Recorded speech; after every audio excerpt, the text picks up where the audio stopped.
ఈరోజు 80వ స్వాతంత్ర దినోత్సవ వేడుకల్ని సిఐటియు ఆధ్వర్యంలో మార్కెట్ యార్డ్లో బార్దాన్ కార్మికులందరూ కలిసి ఐక్యంగా నిర్వహించుకోవటం జరిగింది. ప్రధానంగా మన దేశానికి స్వాతంత్రం వచ్చి 80 సంవత్సరాలు అవుతున్నప్పటికీ ఇంకా పేదవాళ్ళ యొక్క బతుకులు మారుతున్నటువంటి పరిస్థితి లేదు. కేవలం పెద్ద పెద్ద కంపెనీలకి, కార్పొరేట్ శక్తులకు, పెద్ద వ్యాపారస్తులు మాత్రమే ఈరోజు లాభాలతోటి సుఖంగా ఉన్నారు. పేదవాడికి పని దొరకనటువంటి పరిస్థితి ఉన్నది. ఇట్లాంటి పరిస్థితుల్లో దేశ ప్రధానమంత్రి దేశం గురించి గొప్పలు చెప్తా ఉన్నాడు. కానీ ఈ దేశంలో రైతులు పండించినటువంటి పంటలకి ఈరోజు మద్దతు ధర, గిట్టుబాటు ధర లేకపోవడంతో మార్కెట్ పూర్తిగా చల్లబడి కార్మికులకు ఉపాధి కరువవుతున్నటువంటి పరిస్థితి ఉన్నది. అమెరికా తోటి చేసుకున్నటువంటి వాణిజ్య ఒప్పందాన్ని రద్దు చేసుకోవాలని, ఈ దేశంలో ఉన్నటువంటి స్వాతంత్రాన్ని అమెరికాకి, సామ్రాజ్యవాద శక్తులకు తాకట్టు పెట్టే పద్ధతులను విడనాడాలా. గతంలో వ్యాపార నిమిత్తమే బ్రిటిష్ వాడు భారతదేశానికి వచ్చి ఈ దేశంలో ఉన్నటువంటి పౌరులని బానిసలుగా మార్చిన పద్ధతుల్లో ఈరోజు అమెరికాకు తాకట్టు పెట్టే పద్ధతుల్లో భారత ప్రభుత్వం వ్యవహరిస్తూ ఉన్నది. ఇది సరైంది కాదు. స్వాతంత్రాన్ని 80వ స్వాతంత్ర దినోత్సవాల్ని ఈరోజు ప్రజలందరికీ ఆ ఫలాలు అందటం కోసం ప్రయత్నం చేయాలా. అందుకోసం పేద ధనిక అనేటువంటి తేడా లేకుండా, కులము మతము అనేటువంటి తేడా లేకుండా ప్రజలందరూ తమ వాళ్ళుగా భావించి ఈరోజు అందరికీ సమాన న్యాయం అందించాలా. అప్పుడే భారతదేశ స్వాతంత్రానికి సరైనటువంటి ఫలితం దక్కుతుందని తెలియజేస్తాం.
కూడా బీజేపీ ఓడిపోయినటువంటి పరిస్థితి. ఎందుకు వచ్చింది పరిస్థితి? ప్రజల్లో ఆలోచన పెరుగుతూ ఉన్నది, యువకుల్లో ఆలోచన పెరుగుతూ ఉంది, విద్యార్థుల్లో ఆలోచన పెరుగుతుంది. కాబట్టి గత 37 రోజుల పాటు ఢిల్లీలో నీట్ పేపర్ వ్యతిరేకంగా విద్యార్థులు పెద్ద ఎత్తున కదలడం జరిగింది. ఈ దేశం ప్రభుత్వం అప్పటిదాకా ఎవరి మాటని విననటువంటి ప్రభుత్వం విద్యాశాఖ మంత్రి రాజీనామా చేయించేటువంటి పరిస్థితి వచ్చింది. కానీ కార్మిక వర్గం మనం పోరాటం చేసుకుంటే మన హక్కులు కాపాడబడాయి. మన హక్కులు కాపాడకపోతే ఈ దేశం కార్పొరేట్ కంపెనీలకి, పెద్ద పెద్ద పెట్టుబడిదారులకి ఊడ్చిపెట్టే పరిస్థితి వస్తుంది. ప్రజలకు ఇప్పటికే నిత్యావసర సరుకుల ధరలు విపరీతంగా పెరిగి, భారాలు పెరిగి, ఆర్థిక ఇబ్బందులతో సతమతం అవుతా ఉన్నారు. కాబట్టి అట్లాంటి వాళ్ళని కాపాడుకోవాల్సిన బాధ్యత మనది. మన దేశ స్వాతంత్రాన్ని నిలబెట్టుకోవాల్సినటువంటి బాధ్యత మనది. ఈ దేశ ప్రజాస్వామ్యాన్ని నిలబెట్టుకోవాల్సినటువంటి బాధ్యత మనది.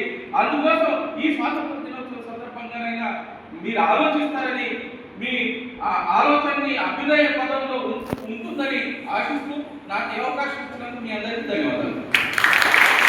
ఒకటే, ఈ 80వ స్వాతంత్ర దినోత్సవం సందర్భంగానైనా రాబోయే కాలంలో అందరికీ అన్ని రకాల ఈ దేశం సంబంధించినటువంటి ఫలాలు అందాల్సినటువంటి అవసరం ఉన్నది.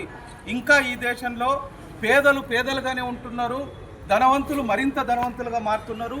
ఈ తారతమ్యాలు మారాలా, ఈ అంతరాలు తగ్గాలా, మహిళలు పురుషులు అనేటువంటి ఈ భేదాలు కూడా తగ్గాల. అందరూ సమానమే, అందరికీ అన్ని అవకాశాలు దక్కేటట్టు